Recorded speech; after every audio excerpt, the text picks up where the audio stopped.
Горы Азербайджана. IX век. Где-то в тумане крепость Баз. До нее не дотягиваются ни дороги Багдада, ни приказы халифа. 20 лет армия аббасидов входит в эти ущелья.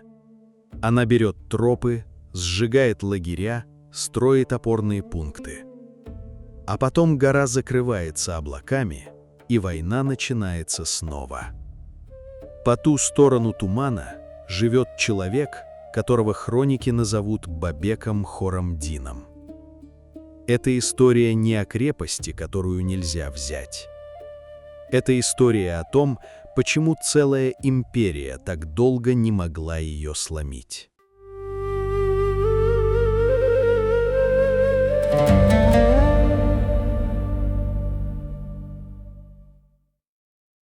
Бабек не создал восстание с нуля. Он возглавил движение, которое уже жило в горных общинах Азербайджана. Его участников называли хуррамитами. Мы не можем свести их к одному современному слову. Ни к нации, ни к единой армии, ни к простой религиозной секте. Источники и современные ученые видят в этом движении переплетение веры, местных связей, недовольства властью и памяти о доисламском Иране. Для Багдада все это сливалось в одно опасное слово – непокоренные горы. О ранней жизни Бабека известно мало. Хроники сохранили историю уже тогда, когда он выходит на первый план движения. После смерти местного лидера Джавидана, примерно в 816 или 17 году, Бабек возглавляет хуррамитов. Он не обещает легкой победы. Он обещает, что горы не будут принадлежать тем, кто пришел за данью и приказами издалека.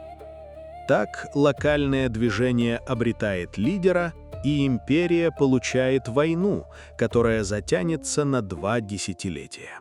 Баз был не просто крепостью. Его защищали склоны, ущелья, туман и тропы, которые местные жители знали лучше любой карты из Багдада.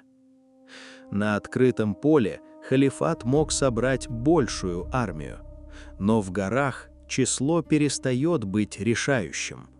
Длинная колонна растягивается, снабжение отстает, один проход превращается в ловушку. Поэтому Бабек побеждает не одной большой битвой, он выживает, бьет по маршрутам, исчезает и заставляет империю снова и снова платить за каждый шаг вверх.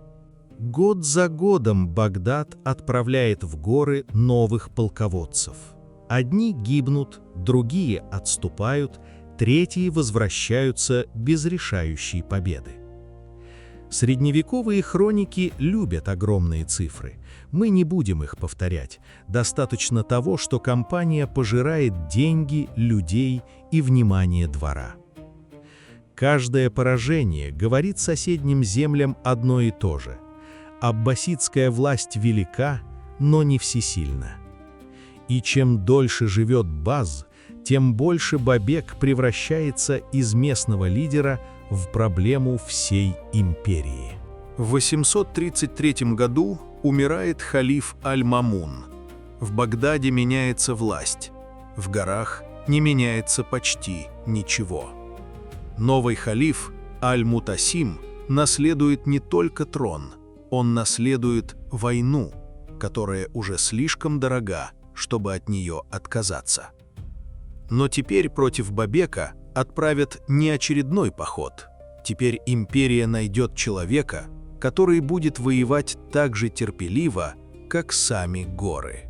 Аль-Мутасим поручает кампанию Афшину, правителю Уструшаны и одному из самых способных полководцев халифата.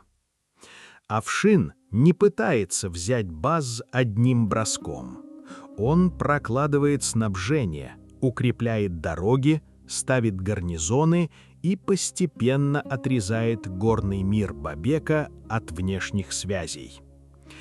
Это война не удара, а давление. И впервые за 20 лет давление начинает работать против восставших. В 837 году Баз пал. Мы не знаем каждую линию штурма так, как показал бы ее современный фильм. Но итог ясен. Сеть Афшина сжимается вокруг крепости, и главная твердыня восстания больше не может сопротивляться. Бабек уходит из Базза. Его война еще не окончена, но мир, ради которого она шла, уже разрушен. После падения База Бабек пытается уйти из гор. Дальше хроники расходятся в деталях, кого он искал, кому доверял, как именно оказался в руках противников. Поэтому мы не превратим одну версию в красивую, но ложную сцену предательства. Достоверно другое. Вскоре Бабек пленен. Человек, который 2 десятилетия держал империю в напряжении, едет теперь не по своей тропе. Он едет в Самару. В январе 838 года Бабека казнят в Самаре. Для двора это должно было стать ясной демонстрацией. Ни одна гора не выше власти халифа. Но казнь не объясняет, почему 20 лет тысячи людей были готовы жить и умирать в войне против империи. Она не отменяет ни тяжести управления окраинами, ни памяти о старом порядке, ни силы местных общин.